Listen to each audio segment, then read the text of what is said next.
Hoy hablaremos muy rápido de lo operativo y basado en evidencia. Y bueno, entonces, ¿por qué es importante este tipo de modelos? Primero, porque el patrullaje de inteligencia operativa es una inteligencia operacional. Es decir, mediante la recopilación de información que ustedes pueden tener desde la calle, más el diseño de análisis, los analistas que ustedes deben de tener, pueden generar modelos muy fuertes, modelos robustos para planificar y asignar de mejor manera sus recursos. Como comentamos al inicio de la sesión, tuve la fortuna de trabajar con diversas instituciones, tanto en los estados como con las exdivisiones de la Policía Federal, etcétera, ¿no? Entonces, en ninguna vi que todos tuvieran los recursos que necesitaban. No sé si sea su caso, ojalá que sí, pero si no, necesitamos modelos que optimicen esos recursos. No, nadie tiene el total que desea, así que lo poco o mucho que tengamos hay que hacerlo lo más eficiente posible, ¿no? Entonces, este tipo de policiamientos nos ayudan a tener mejor diseño y es mucho más orientado a la prevención, ¿no? Ya no vamos a reaccionar o vamos a hacerlo de manera opresiva, sino va a ser dónde están los problemas, qué características hay ahí, cómo podemos detener tanto a delitos como a delincuentes prolíficos para poder tener un mayor impacto. Entonces, siguiendo con la presentación, otro de los modelos de los policiamientos que se han realizado son las intervenciones basadas en evidencia. Estas intervenciones es qué nos ha funcionado, cómo lo podemos utilizar y cómo lo vamos a explotar. En estas intervenciones, el diseño espacial es importante, la identificación de los riesgos, el tema temporal, nos ayuda a generar un contexto mucho más completo o a conocer de mejor manera el contexto para poder ofrecer soluciones de acuerdo a las necesidades particulares. Veíamos en una de las láminas que a lo largo del país los fenómenos delictivos no se distribuyen de la misma manera ni en los mismos horarios y pues tampoco sucede dentro de los estados e incluso dentro de las ciudades mismas. No es lo mismo el tipo de delito o la forma en que se comete en la zona centro de una ciudad a las periferias o algunas otras zonas. Entonces, identificar estos espacios y estos horarios nos ayudará a tener mejores proyectos de patrullaje. Siguiendo, esta es una ficha que es una ficha que se ha impulsado o que se trata de impulsar, donde concentra la identificación más relevante del fenómeno delictivo bajo esta perspectiva. Tenemos una colonia en particular, sabemos cuáles son los cuadrantes de mayor incidencia, las zonas con mayor de relación con el fenómeno delictivo, los horarios donde están sucediendo las cosas y además cómo están sucediendo.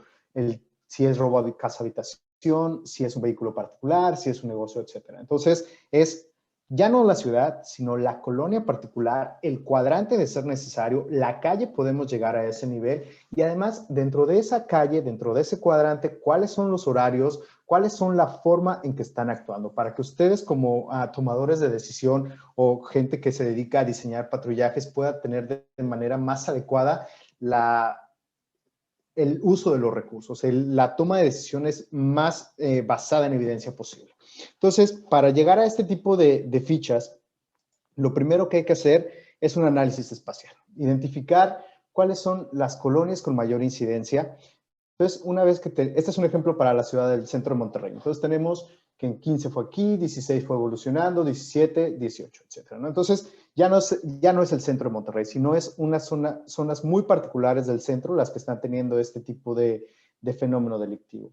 Podemos ir más al detalle. Lo siguiente es la identificación de los hotspots.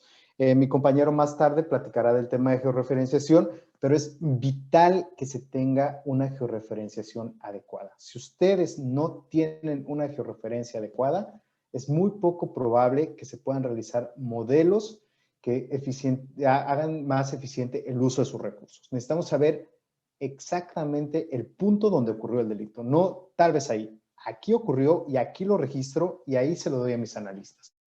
Entonces, una vez que identificamos este tipo de fenómenos, vamos a hacer una comparativa muy rápida. Veamos que era un cuadrante, 2 cuadrantes de la zona, y pues resulta ser que no, es en esquinas muy particulares donde está sucediendo ese evento. ¿Cuáles son esas esquinas? ¿Qué queremos ver ahí? Entonces, lo siguiente que podemos llegar a un nivel de detalle mucho mayor. En este caso, podemos identificar las calles del centro de la ciudad de Monterrey donde están pasando los eventos.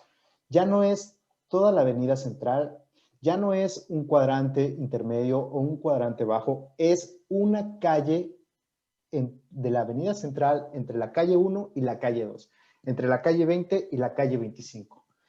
Son lugares, horarios, características específicas las que podrían estar impactando nuestra incidencia delictiva. Entonces, imaginemos un supuesto, ¿no?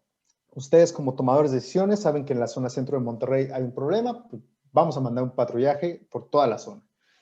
Bueno, después de que su analista les dice, oye, pues sí, tenemos uno, pero es en este cuadrante. Ah, bueno, entonces pues vamos a dedicar el cuadrante 2 de la avenida central. Oh, bueno, pues sí, pero no es en todo el cuadrante 2, es en la intersección entre la 1 y la 2 de la central.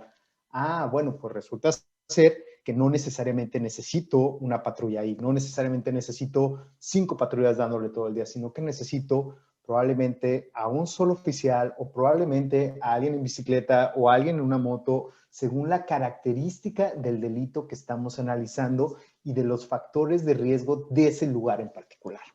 Bueno, entonces sigamos con el modelo propuesto. Después podemos ver que no solo es la identificación de las calles, sino de los horarios, de los meses donde los eventos delictivos suceden. Para seguir en el caso de Monterrey, veíamos que es un ejemplo de robo de negocios. En abril y mayo, en julio y agosto es donde hay una mayor incidencia. Y bueno, diciembre sobra decir. ¿Por qué? ¿Qué sucede en esos meses que hay una mayor incidencia? Y además, no solo en los meses, sino en los horarios particulares y lugares que son más victimizados, ¿no? Entonces, entre abril y mayo, el 7-Eleven y el Oxxo reportan una alta incidencia entre las 7 y las 8 de la noche. Y además es en el centro. ¿Por qué? Y aquí es donde empiezan a jugar sus analistas y ustedes, tomadores de decisión, a tomar hipótesis, a generarlas, a decidir cuáles son las que más se acoplan al contexto social. Aquí es algo muy importante.